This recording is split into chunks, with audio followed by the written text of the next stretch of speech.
$20 and $30 million is what he's expecting. Joining me now is Florida Congressman, member of the House Ways and Means Committee and the Weaponization of the Federal Government Select Subcommittee. Greg Steube is here. Congressman, welcome back. Great to see you this morning. Yeah, good morning. Thanks for having me. So do you think the Republicans will ever be able to hold Joe Biden to account? I mean, look what's going on now. We understand for decades, is Joe Biden taking money from foreign nationals while he's supposed to be creating policy for America?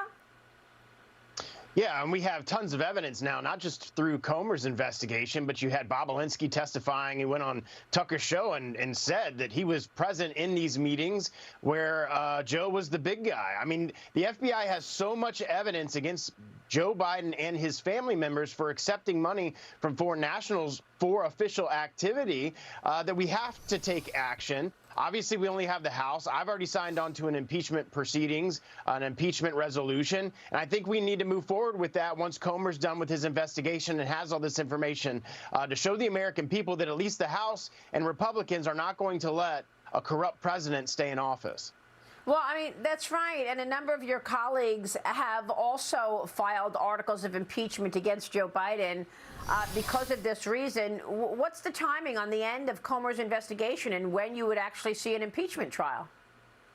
So in my discussions with him, the challenge is getting all the subpoena information and financial information from all these different LLCs and banks. So they basically laundered the money in all these different individual LLCs. So you have to do specific subpoenas to those specific LLCs' bank records. So it's going to take some time. I would imagine probably the next 30 to 90 days before you're going to get that financial information back through the subpoenas.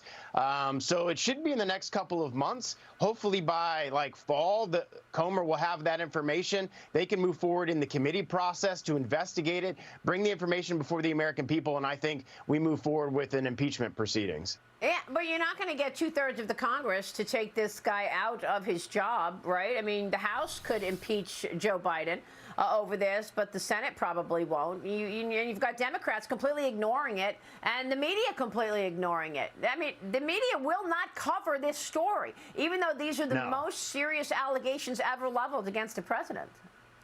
I mean, you're talking about bribery of the vice president while he was sitting vice president, bribery of his family members. I mean, this would have been a Republican member of Congress. You'd be indicted already and sitting in prison. But because it's Joe Biden, the DOJ and the FBI, which is basically the enforcement arm of the Democratic Party now, is completely and utterly protecting him. We could get the votes into the House, but we'd have to get 60 votes in the Senate, like you said. But I would think that even like moderate D's in the Senate, like a Manchin or a Sinema, would see the level of corruption here and be like, look, we can't stand for this before the American people. But unfortunately, I don't think Democrats, you're probably not going to get 8 of them or 10 of them to sign on to removing the president of the United States just because of party politics, which is sad. Well, President Biden and the administration claims that he's finally getting on the campaign trail now.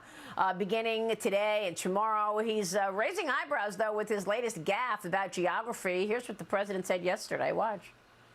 We have plans to build a railroad from the Pacific all the way across the Indian Ocean. We have plans to build in Angola, one of the largest solar plants in the world. I can go on, but I'm not. I'm going off script. I'm going to get in trouble. What's this about? We're doing rail cars in the bottom of the oceans now?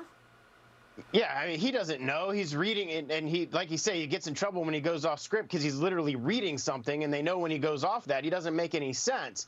And that's the challenges that we're having with this administration, completely inept, completely going progressive left and destroying our country. And thankfully, we have the House to stand against all of these ludicrous things that the White House is doing. Well, you win and he's on not the even baseball he's not field, even wanting to debate. Sure. Yeah, I know. He doesn't want to debate at all. It's like, you know, Joe Biden or the highway. The Democrats won't debate anything. But look, you keep winning on the baseball field. Congrats on another major home run. The Republicans bested the Democrats in the congressional baseball game this week. And you were again the star for the GOP. Let's take a look.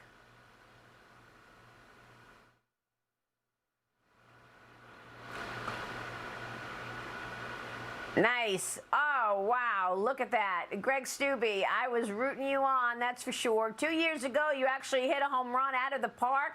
Congressman, do you prepare going into these games all the time? Is that why you're so good? Are you a regular baseball player?